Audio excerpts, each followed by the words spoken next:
Hey everyone! Glad to have you here.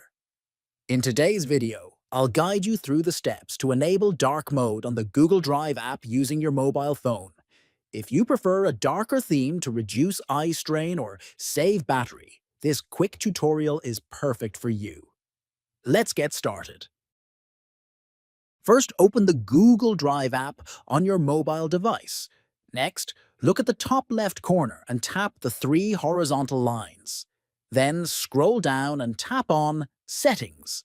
After that, look for an option called Choose Theme and tap on it. Finally, select Dark from the available theme options. That's it. Dark mode is now enabled on your Google Drive app. Thanks for watching. If you found this video helpful, feel free to like, comment, and subscribe for more quick tech tutorials. See you next time with another helpful guide.